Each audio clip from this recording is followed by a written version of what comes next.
तो उन्होंने कहा कि रफी साहब तो बहुत फरिश्ता आदमी थे। तो सिया अर्जुन तो बोले आप जब करेंगे तो वो तो सोने पे सुहागा होगा। गोरी शब्द को उन्होंने इतना घुमाया और अच्छी तरह से अलग अलग ढंग में इतना घुमाया कि वो गाने को तो चार चांद लगे और वो गाना सुपर डुपर हिट हो गया।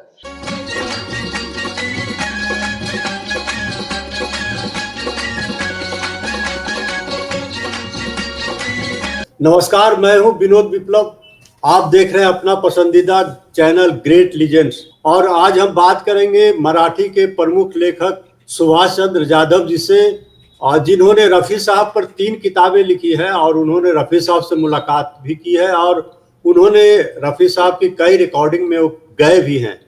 तो ये कहा जाता है, एक गायिका हैं आशा भोसले जी, वो अक्सर कहती हैं कि रफ़ी साहब इम्प्रोवाइज नहीं करते थे। वैसे तो रफ़ी साहब ने कई गानों में, जैसे तारीफ करूं क्या उसकी, या अच्छा जो गाना है उसको कई बार उन्होंने, ये जुल्फ अगर खुल के बिखर जाए तो अच्छा, तो उसको बार अलग अलग तरीके से गाया। तो एक और गाना है जिसके बारे में लोग कम जानते हैं, तो उसमें भी इस तरह से जो तारीफ करूं को कई बार अलग अलग तरह से गाया। तो इस गाने में भी, तो कौन सा गाना है और क्या है उस गाने की कहानी? तो जब पत्रकार बना तो मेरी तमन्ना यही थी कि मुझे तो संगीत में ज्यादा झुकाव था, लगाव था उनका। तो मैं हमेशा म्यूजिक डायरेक्टर, लिरिक्स या प्लेबैक सिंगर को ही मिलना ज्यादा पसंद करता था। और जब मैं पुणे से मुंबई आता था तो मैं देखता था कि हाँ, किसी संगीतकार से मिलना, किसी गीतकार से मिलना या किसी सिंगर से मिलना। तो मैंने वो सिया अर्जुन का वो पता ढूंढ लिया और मैं उनके घर गया और घर गया, उनका इंटरव्यू मैंने चालू किया। तो उन्होंने कहा कि रफी साहब पर जब बात आ गई तो उन्होंने कहा कि रफी साहब तो बहुत फरिश्ता आदमी थे। वो कभी ये नहीं सोचते कि ये संगीतकार छोटा है, ये हमको पैसे कम देगा, और ये संगीतकार बहुत बड़ा है, उसके लिए ज्यादा अच्छी तरह से गाना, ये कभी नहीं सोचते थे। वो संगीत को अपना देवी सरस्वती की पूजा समझते थे। और इसके लिए जब छोटे संगीतकार भी हो तो उनको उनके गाने, उन्होंने जो धुन बनाई, वो गाने वो बहुत अच्छी तरह से गाते थे और उसमें ज्यादा से ज्यादा रंग भरने की कोशिश करते थे।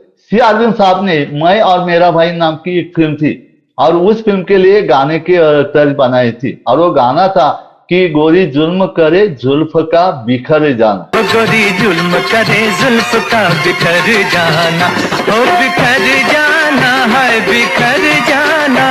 तो जब उन्होंने गाना रफी साहब को सुनाया, तो रफी साहब ने गाना देखा तो रफी साहब बोले कि देखिए, ये गाने में वो गोरी, ये शब्द जो है, इसमें मैं कुछ अपनी तरफ से कुछ ना कुछ अपने ढंग से गाना गाऊंगा, मैं अपने ढंग से गाना गाऊंगा और उसमें बहुत से अच्छे धमाल करूंगा मैं इससे, तो वो मुझे छूट दीजिए। हालांकि वो संगीतकार को मानते थे कि संगीतकार जैसे बोलेंगे वैसे गाएंगे, लेकिन वो अपना दिमाग ऐसा, कभी अच्छा गाना हो उनके ख्याल में आ गया तो इसमें कुछ करने का चांस थे तो जरूर करते थे। तो सिया अर्जुन तो बोले आप जब करेंगे तो वो तो सोने पे सुहागा होगा, कि आप तो वो जो करना है कि सुनाइए कैसे करेंगे। तो रफी साहब ने फिर वो जो गाना था कि गोरी जुल्म करे जुल्फ का बिखर जाना, ये तो इसका टाइटल है, ध्रुवपद बोलते जिसको, मुखड़ा बोलते, तो मुखड़ा था। तो उन्होंने क्या किया कि ऐसा गाया वो, ओ गोरी जुल्म करे जुल्फ का बिखर जाना, ओ गोरी, ओ गोरी, ओ गोरी जुल्म करे जुल्फ का बिखर जाना, जाना ठहर जाना है ठहर जाना, हो गोरी हो गोरी हो गोरी। तो गोरी शब्द को उन्होंने इतना घुमाया और अच्छी तरह से अलग अलग ढंग में इतना घुमाया कि वो गाने को तो चार चांद लगे और वो गाना सुपर डुपर हिट हो गया। वैसे ही उन्होंने जो पुनर्मिलन में गाना गाया था, पास बैठो तबीयत बहल जाएगी, वो तो गाना वो भी सुपर हिट हो गया। तो टल जाएगी पास बैठो तबीयत बहल जा। तो सिया अर्जुन साहब ने जब ये गाना रिकॉर्डिंग होने के बाद उनको जो रॉयल्टी दी तो उन्होंने उसमें से पैसे निकाल के उनको दे दिए कि भाई ये गाना आपने अच्छी तर्ज बनाओ, मुझे सुकून मिलता है। जिंदगी झूमने पर मचल जाएगी, मौत भी और आप जैसे संगीतकारों को कोई फिल्म मिलती है तो मुझे आपसे ज्यादा खुशी होती है।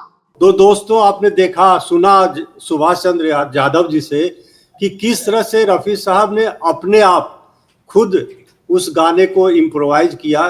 सी अर्जुन का जो गाना है, वो गोरी जुल्म करे जुल्फ का बिखर जाना, तो खुद जैसे आशा भोसले बोलती है कि रफी साहब अपनी तरफ से कोई मेहनत नहीं करते थे, संगीतकार जैसा बोलते थे वैसा गा देते थे, या गाने में इम्प्रोवाइज नहीं करते थे। तो ये गाने के अलावा और भी गाने इस बात के प्रमाण है कि कैसे रफी साहब गाने में सोने का सुहागा किस तरह से करते थे, किस तरह से चार चांद लगाते थे, और किस तरह से संगीतकार जो कहते थे वही नहीं करते थे, उसी तरह से नहीं गाते थे, बल्कि अपनी तरफ से उसको इम्प्रोवाइज करते थे। तो हम और भी गानों के बारे में बात करेंगे। तो ये गाना आप सुने, जब बार बार सुनेंगे तो आपको पता चलेगा कि किस तरह से वो गाने में उन्होंने अपनी तरफ से क्या प्रभाव पैदा किया है।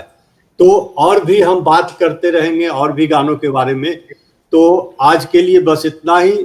आपका बहुत बहुत धन्यवाद सुभाष, आपने आज इतनी महत्वपूर्ण जानकारी दी है।